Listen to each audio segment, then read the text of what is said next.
My name is Clara Hayes. 3 years ago I had nothing. No money. No family. No future. I was a waitress at a diner in Boston. I wore the same 2 shirts every week.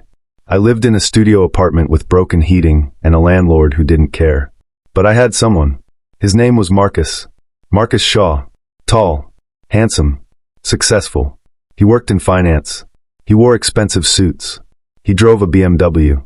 He took me to nice restaurants and told me I was beautiful. I thought I was lucky. I thought he loved me. I was wrong. It happened on a Thursday night. I came home from my shift at the diner. My feet hurt. My back ached. I smelled like grease and coffee. Marcus was sitting on my couch. His arms were crossed. His face was cold. "We need to talk," he said. I froze. Those 4 words. They always mean the same thing. "What's wrong?" I asked. He stood up. He looked at me like I was dirt on his shoe. "This isn't working anymore," he said. I felt my stomach drop. "What do you mean?" He sighed, like I was annoying him. "Clara, look at yourself. You're a waitress. You have no ambition. No goals. You're going nowhere." I stared at him. I've been trying," I whispered. "I'm saving money. I'm going to take classes." "Stop," he said. His voice was sharp. "I don't have time for this. I'm going places. I need someone who can keep up. Someone who fits my life." My throat burned. "So that's it?" I said. "You're just done." He grabbed his jacket from the chair. "I met someone else," he said. "Her name is Vanessa. She's a lawyer. She has her life together." He walked to the door.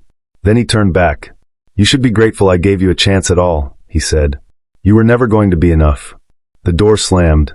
I stood there in my tiny apartment, alone, and for the first time in my life, I felt something stronger than sadness. I felt rage. A lot can change in 3 years. I'm not the same woman Marcus left. I don't live in a studio apartment anymore. I live in a penthouse in New York City. Floor-to-ceiling windows. Marble floors. A view of the entire skyline. I don't wear the same 2 shirts anymore. I wear silk. Cashmere. Designers I couldn't even pronounce 3 years ago. And I'm not alone. I'm married. His name is Dante Moretti. You've probably heard of him. Even if you don't know his face, you know his name. Because Dante Moretti isn't just rich. He's dangerous. He's the kind of man people whisper about. The kind of man who walks into a room and everyone goes quiet. He's the head of one of the most powerful crime families on the East Coast.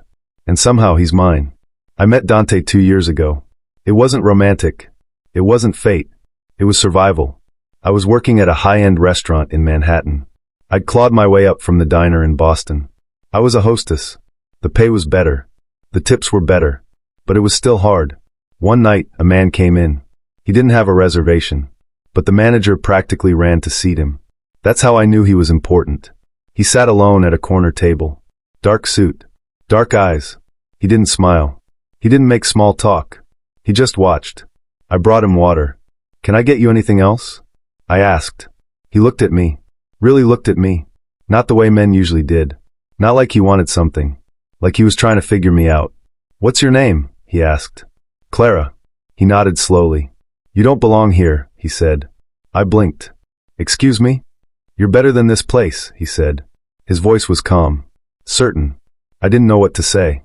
He pulled out a business card and set it on the table.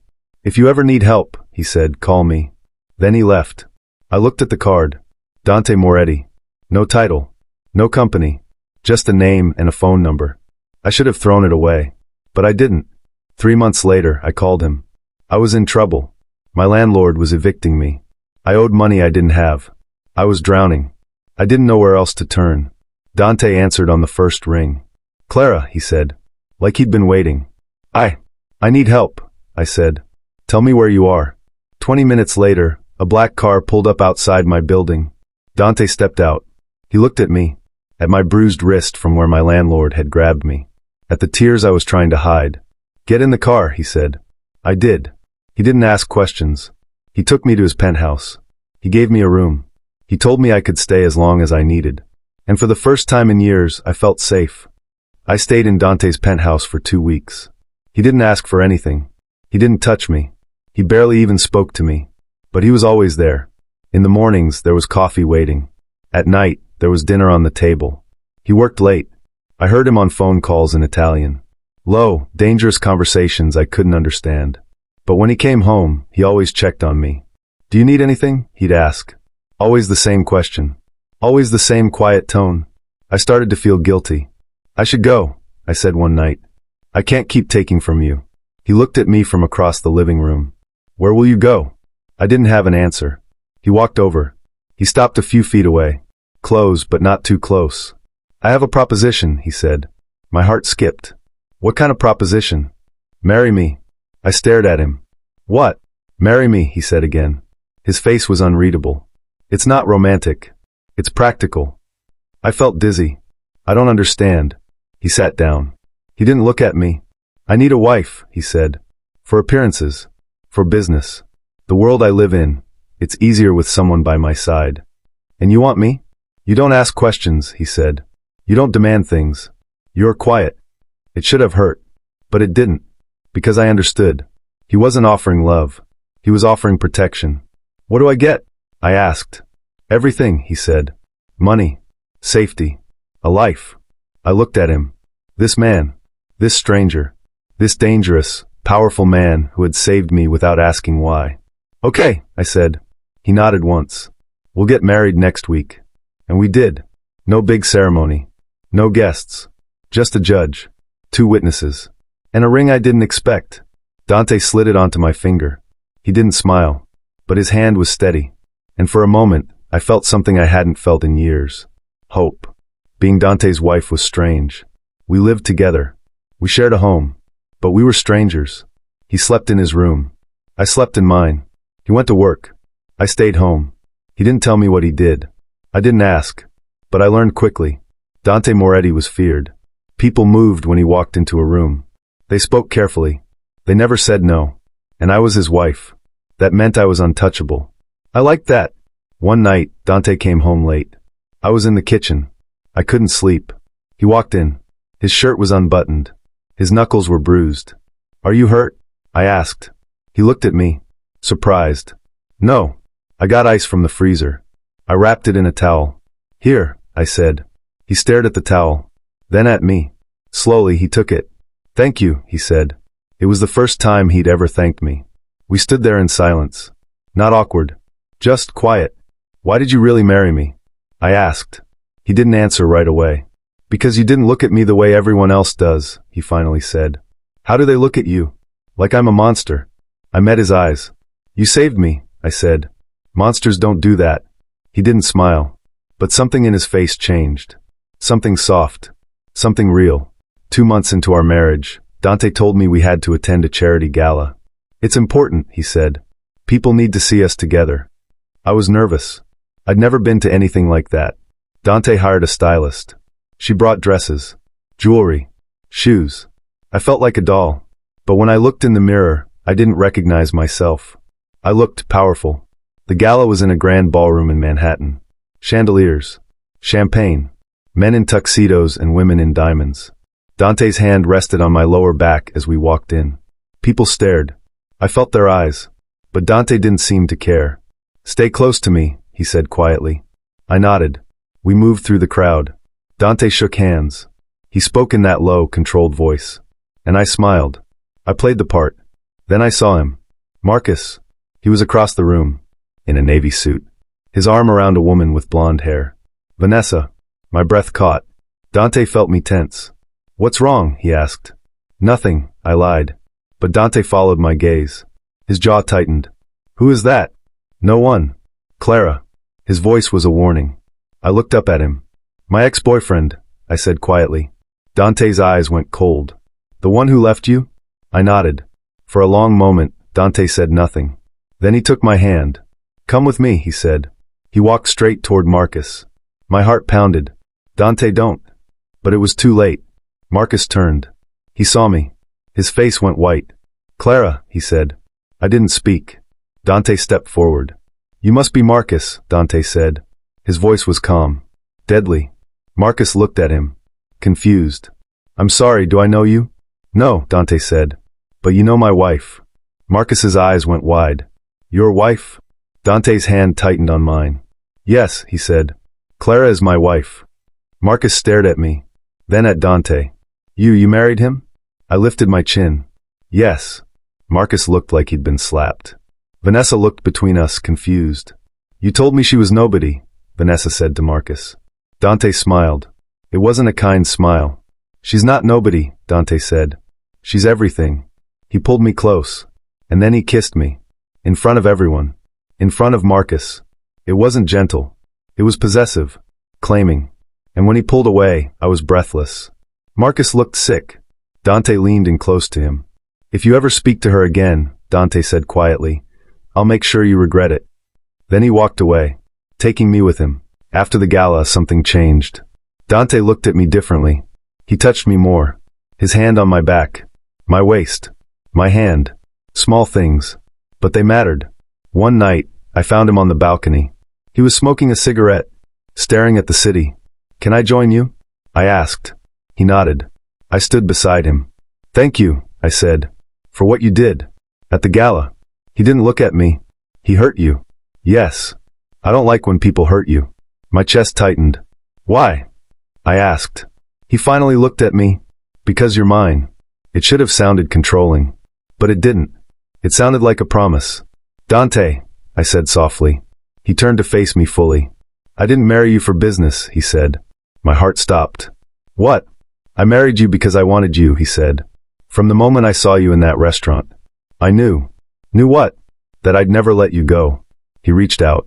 His hand cupped my face. Tell me to stop, he whispered. I didn't. He kissed me. Slow. Deep. Not for show. For us. And for the first time, I kissed him back.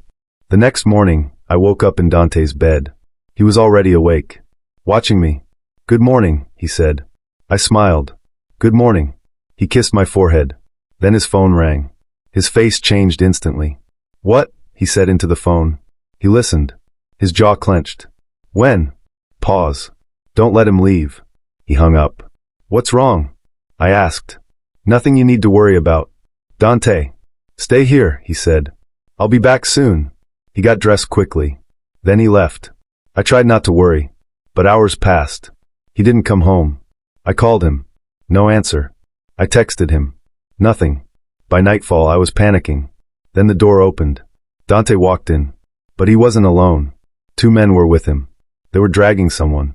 Marcus. My blood went cold. Dante, what? He came to our building, Dante said. His voice was ice. He tried to see you. Marcus was bleeding. His face was swollen. Please, Marcus gasped. I just wanted to talk. Dante hit him. Hard. Marcus collapsed. Dante. I screamed. He looked at me. He doesn't get to come near you. Stop, I said. Please. Dante stared at me for a long moment. Then he nodded to his men. Get him out. They dragged Marcus away. When they were gone, I was shaking. You can't do that, I said. I can do whatever I want. Not to him. Not because of me. Dante stepped closer. He threw you away, he said. He made you feel worthless. And now he thinks he can just come back. That's not your choice to make. Yes, it is, he said. You're my wife. That makes it my choice. I felt tears burn. I'm not a thing you own. His face softened. I know, he said quietly. But I will protect you. Even if you hate me for it. That night, I couldn't sleep. I went to Dante's office.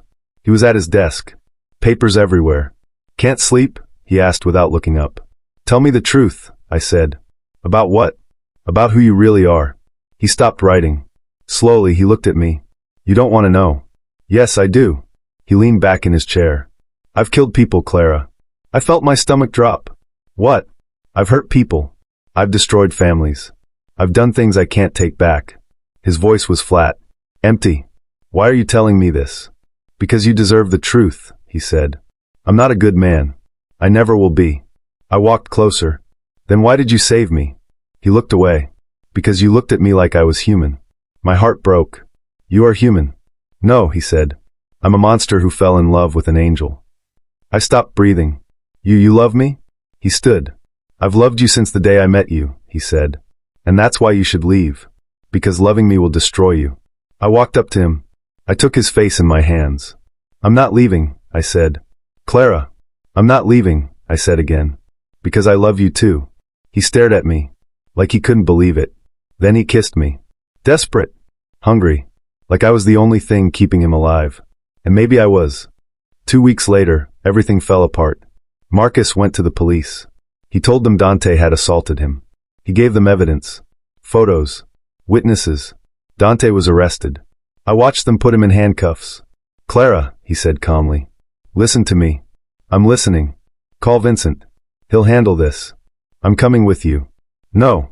Dante. Stay here, he said firmly. Trust me. They took him away.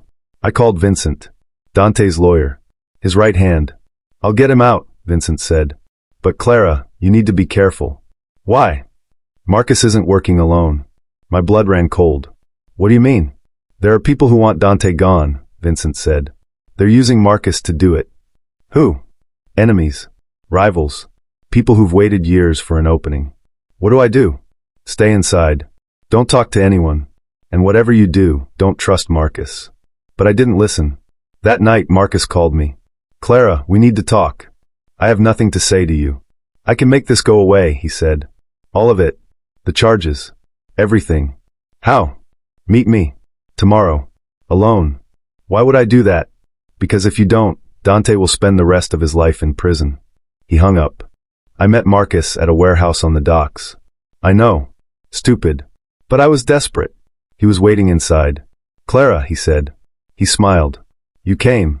What do you want? I want you back. I stared at him. Are you insane? I made a mistake, he said. I should never have left you. You think I'd go back to you? You don't have a choice, he said. Then I heard the door close behind me. I turned. 3 men stood there. I felt panic rise. Marcus, what? You're going to leave Dante, Marcus said. And you're going to come back to me. Or he dies. You're lying. Am I? He pulled out his phone. He showed me a photo. Dante. In a cell. Beaten. Bloody. My people have access, Marcus said. 1 word from me, and he's dead. Why are you doing this? I whispered. Because you humiliated me, Marcus said. You walked into that gala on his arm like you were better than me. You're not. You're just a waitress I felt sorry for. Anger replaced fear. I was never the problem, I said. You were. Marcus's face twisted. Grab her, he told the men. They moved toward me. Then the warehouse door exploded open. Gunshots. Shouting. I hit the ground. When I looked up, Dante's men were everywhere. And then I saw him. Dante. He walked through the chaos like it didn't exist. Blood on his shirt. Murder in his eyes. He went straight for Marcus.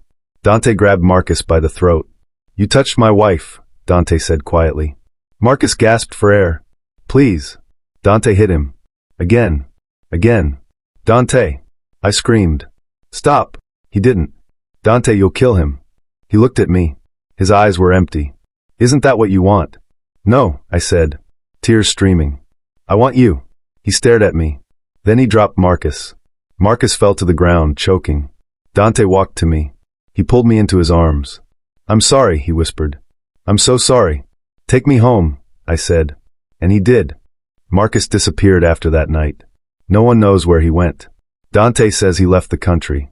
I don't ask questions. The charges against Dante were dropped. Turns out, Marcus's evidence was fabricated. Vincent made sure everyone knew it. Life went back to normal, or as normal as it could be. Dante still worked late. I still waited up for him. But now, when he came home, he came to our bed. Not his room. Ours. One night, I asked him something I'd been thinking about. Do you regret it? I said. Marrying me? He looked at me like I was crazy. Never. Even though I've caused you so much trouble? He pulled me close. You're the best thing that ever happened to me, he said. You made me human again. I smiled. I love you, I said. I love you more, he said. And for the first time in my life, I believed it. 6 months passed. Dante and I were happy. Really happy. We traveled. We laughed. We built a life. But I knew his world was always there. Dangerous. Dark. Waiting. One morning, I woke up feeling sick. I thought it was the flu. But then I missed my period. I took a test. Positive. I was pregnant. I told Dante that night. He stared at the test. Then at me. Are you sure? I nodded. He didn't say anything. Then he pulled me into his arms. I'm going to be a father, he whispered. Are you happy? He looked at me. And for the first time since I'd known him, he smiled. Really smiled. I've never been happier, he said. 2 weeks later, Dante came home early. He looked worried. What's wrong? I asked. We need to talk. He sat me down. There are people who know about the baby, he said. How? Someone talked. Who? I don't know yet, he said. But Clara, you're in danger. My hand went to my stomach. What kind of danger? My enemies will use you to get to me, he said. You and the baby. Then what do we do? I'm sending you away. What? No. Just for a while, he said. Until I handle this. I'm not leaving you. Clara. No, I said firmly. We're in this together. For better or worse, remember? He looked at me. Then he nodded. Okay, he said. But you don't leave my side. Ever. Deal. It happened 3 days later. We were at home. Late at night. I was in the kitchen. Dante was in his office. Then I heard glass shatter. Dante! I screamed. He ran out. Get upstairs, he yelled. But before I could move, men burst through the door. Masked. Armed. Dante pulled out a gun. He fired. The sound was deafening. Run, he shouted at me. I ran. Up the stairs. Into our bedroom. I locked the door. My hands were shaking. I heard gunfire. Shouting. Screaming. Then silence. I waited. Minutes felt like hours. Then I heard footsteps. Someone was coming up the stairs. I grabbed a lamp. The door handle turned. Clara? It was Dante. I threw the door open. He was covered in blood. Are you hurt? I asked. It's not mine, he said. He pulled me into his arms. It's over, he said. They're gone. Who were they? Rivals, he said. But I handled it. I looked at him. At the blood. At the exhaustion in his eyes. This life, I said. It's never going to end, is it? He didn't answer. Because we both knew the truth. The next morning, Dante and I had a serious conversation. I want out, I said. He looked at me. Out. I want us to leave, I said. All of this. The business. The danger. I want a normal life. Clara. Our baby deserves better, I said. We deserve better. He was quiet for a long time. If I leave, he said slowly, people will think I'm weak. They'll come after us. Then we disappear. It's not that simple. Why not? Because the only way out of this life, he said, is death. I felt cold. There has to be another way. He looked at me. There is, he said. But you won't like it. Tell me. I have to give them something bigger, he said. A target they want more than me. Who? He hesitated. Vincent. My heart sank. Vincent. His best friend. His right hand. You can't, I said. It's him or us, Dante said. I felt sick. What would you do? Dante asked. Save a friend? Or save your family? Dante met with Vincent the next day. I didn't go. I couldn't. When Dante came home, he looked broken. It's done, he said. What did you do? I gave them Vincent, he said quietly. He's taking over. All of it. And us. We're free. I should have felt relieved. But I just felt empty. Did he hate you? I asked. Yes. I'm sorry. Don't be, Dante said. I made my choice. I'd make it again. That night, we started packing. We were leaving New York. Leaving everything behind. Starting over. Just us. And our baby. We moved to a small town in Montana. Middle of nowhere. No one knew us. No one cared.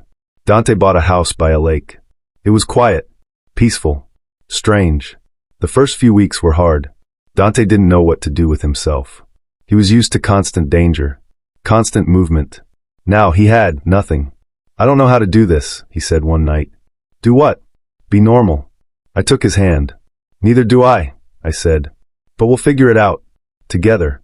Slowly, things got better. Dante started working with his hands. He fixed up the house. Built furniture.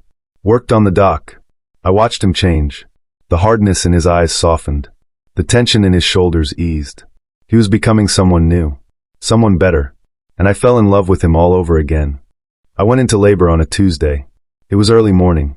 Dante drove me to the hospital. He was calm. Too calm. Are you okay? I asked between contractions. I'm terrified, he said. I laughed. That makes two of us. 16 hours later, our daughter was born. She was perfect. Tiny. Beautiful. Ours. Dante held her like she was made of glass. She's so small, he whispered. She's strong, I said. Like her father. He looked at me. His eyes were wet. I'm going to protect her, he said. No matter what. I know. We named her Sophia. After Dante's mother. She had his eyes. And my smile. And she was the best thing we'd ever made. Sophia was 6 months old when it happened. I was at the grocery store. Dante was home with the baby. I was in the cereal aisle when I saw him. Marcus. He looked different. Thinner. Harder. But it was him. Our eyes met. He froze. Then he smiled. Clara, he said. I felt my blood run cold. What are you doing here? I could ask you the same thing, he said. He stepped closer. I've been looking for you. Stay away from me. Why? Afraid your husband will find out. He's not my husband anymore, Marcus said. I heard he gave it all up. For you. You need to leave. Or what? Marcus said. You'll tell Dante? He's not that man anymore, Clara. He's soft now. Weak. You don't know him. I know he's not the same, Marcus said. And I know you're not safe. He leaned in close. People are coming, he whispered. People who want revenge. And they know where you are. You're lying. Am I? He pulled out his phone. He showed me a photo. Our house. By the lake. With Sophia's stroller on the porch. My heart stopped. How did you? I'm not the only one who's been looking, Marcus said. Vincent sent me. Vincent. He wants what Dante took from him, Marcus said. And he's willing to go through you and your daughter to get it. I ran.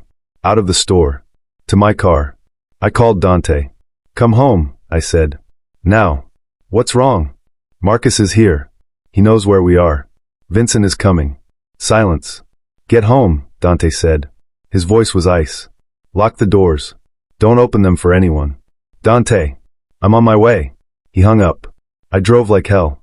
When I got home, Dante was already there. He was packing guns. What are you doing? I asked. Getting ready. For what? He looked at me. War. They came at midnight. I was in Sophia's room. Holding her. Trying to keep her quiet. Dante was downstairs. Waiting. I heard cars pull up. Multiple vehicles. Doors slamming. Then Dante's voice. That's far enough. Vincent's voice answered. You took everything from me, Dante. You agreed to the deal.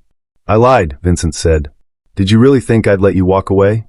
This doesn't involve them, Dante said. This is between us. No, Vincent said. This involves everyone you love. Just like you destroyed everyone I loved. I heard footsteps. Multiple men. Surrounding the house. My hands shook. Sophia started to cry. Shoo, I whispered. Please, baby. Shoo. Downstairs, I heard Vincent speak again. Last chance, Dante. Come with me. Face what you did. Or I burn this house down with your family inside. You'd kill a baby? You killed mine, Vincent said. Silence. What? My wife was pregnant, Vincent said. When your rivals came for me, they thought she was leverage. They killed her.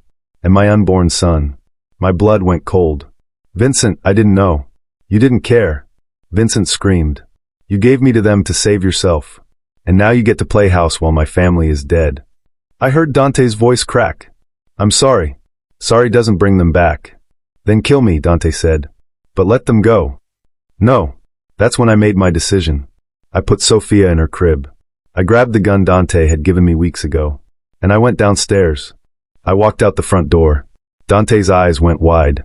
Clara, get back inside. No, I said. I looked at Vincent. He had a gun pointed at Dante. Around him were 6 men. All armed. Vincent, I said. You want revenge. I understand. Do you? Yes, I said. I lost everything once. I know what that feels like. He stared at me. Then you know why I'm here. I do, I said. But killing us won't bring them back. It'll make me feel better. Will it? I asked. Or will you just feel empty? Vincent's hand shook. You don't get to lecture me. I'm not lecturing you, I said. I'm telling you the truth. Dante made a terrible choice. He hurt you. But your wife wouldn't want this. You didn't know her. You're right, I said. But I know you. Dante told me about you. You were a good man. You were his best friend. That man died with my wife. No, I said. He's still there. I can see him. Vincent's eyes were wet. I have nothing left. Yes, you do, I said. You have your life. You can still choose who you become. I chose vengeance. Then you'll die empty, I said. Just like the men who killed your wife. Silence. Vincent looked at Dante. Then at me. Then he lowered his gun. Go, he said quietly. Vincent. Gio, he screamed. His men looked confused. But they lowered their weapons. Dante grabbed my hand. Let's go, he said. We ran inside. We grabbed Sophia. We went out the back door.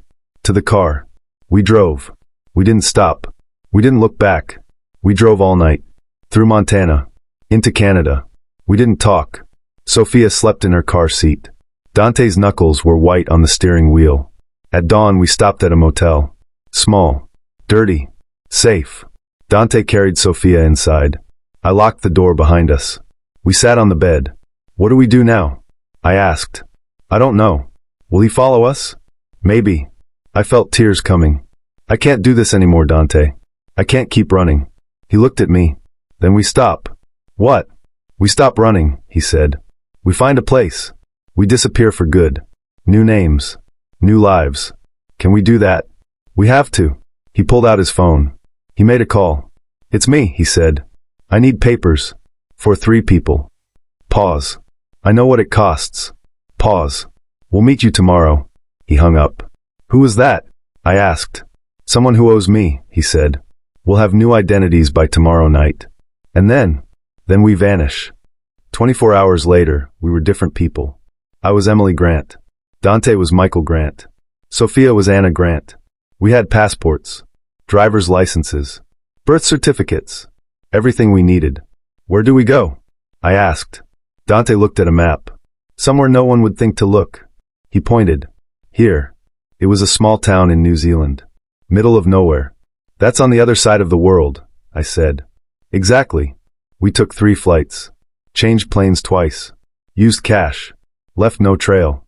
When we finally landed in New Zealand, I felt like I could breathe again. We found a small cottage outside of town. It had a garden. A view of mountains. It was perfect. Is this home? I asked Dante. He looked at Sophia sleeping in my arms. Then at me. Wherever you are, he said, is home. 5 years passed. We built a life in New Zealand. Dante worked as a carpenter. I taught English at a local school. Sophia started kindergarten. She had friends. She was happy. We were happy. Sometimes late at night, Dante would wake up, sweating, breathing hard. What's wrong? I'd ask. Just a dream, he'd say. But I knew. He was always waiting. For Vincent. For someone from his past. For it all to come crashing down. But it never did. One morning, I found him on the porch, drinking coffee, watching Sophia play in the yard. Do you miss it? I asked. Miss what? Your old life. He thought about it. Sometimes, he admitted. The power. The respect.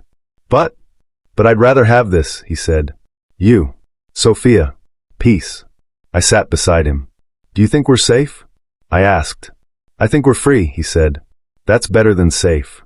It arrived on a Tuesday. A plain envelope. No return address. Inside was a single piece of paper. And a photo. The photo was of Vincent. He was older. Grayer. But smiling. Standing next to a woman. She was pregnant. The letter read, Dante, I found you 6 months ago.